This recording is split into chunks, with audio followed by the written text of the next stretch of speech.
In the courthouse, the samurai's wife cries while the woodcutter and the priest look on in the background. She confirms that Tajamaru, the man in the blue kimono, overpowered her until she yielded and then taunted her captive husband. The scene once again flashes back from the courthouse to the grove, now from the wife's perspective. She reports trying to run to her husband's side before being pushed aside by Tajamaru, who in this version of the story merely laughs at the samurai and runs away. When the wife remembers pulling herself up from the ground to meet her husband's steely gaze, she describes it to the court as a look of loathing that made her blood run cold.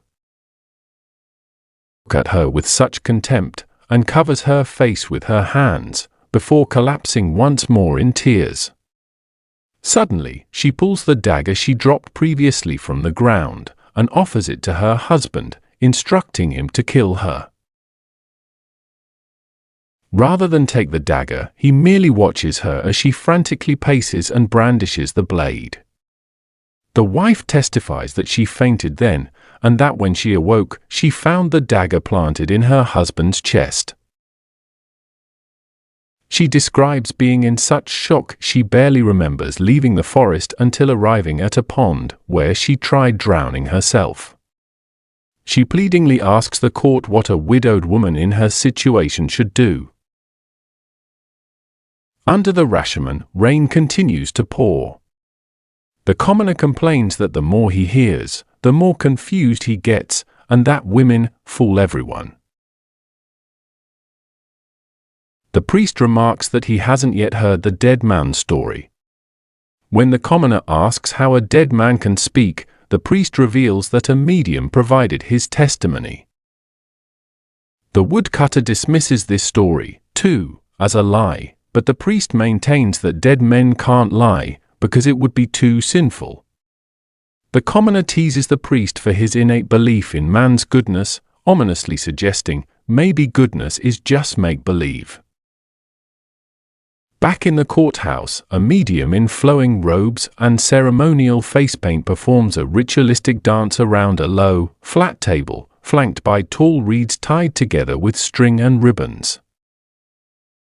On the table is a small bowl burning some kind of incense or offering. The medium stops dancing and begins to speak, with the woodcutter and the priest witnessing in the background. Through her body, the samurai's booming voice intones that he curses those that doomed him to suffer in darkness. Speaking through the medium, the samurai begins his tale. Like the wife's story, it begins after the event of the rape. He explains that Tajamaru subtly tried to manipulate and coerce his wife after attacking her by claiming that he loved her, and that she could no longer return to her husband now that the incident had occurred. The scene shifts back to the grove, now from the perspective of the samurai, where at Tajamaru's urging, the wife agrees to run away with him. The samurai registers his shock at his wife's betrayal, but alleges this alone is not what makes him suffer in the afterlife. As Tajamaru and the wife turn to walk away together, she then insists that Tajamaru kill the samurai, declaring, "While he's alive, I cannot go with you." As Tajamaru and the wife turn to walk away together, she then insists that Tajamaru kill the samurai, declaring, "While he's alive, I cannot go with you." When the samurai's ghost remembers how Tajamaru responded to this plea by defiantly throwing the wife to the ground, he cackles with delight through the body of the medium. Tajamaru asks the restrained samurai whether he should spare or kill the wife, and the samurai solemnly recalls that for these words alone, I was ready to pardon his crime.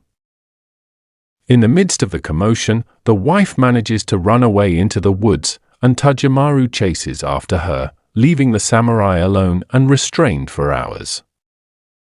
When Tajamaru returns, he finally frees the samurai from his bonds, who looks to the heavens and cannot bring himself to stand upright until night falls.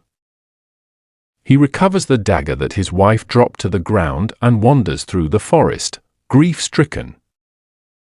Through the physically racked body of the medium, the samurai's voice recalls how after a time everything fell silent, and the last thing he remembers is someone approaching and withdrawing the dagger from his heart. After these final words, the medium faints.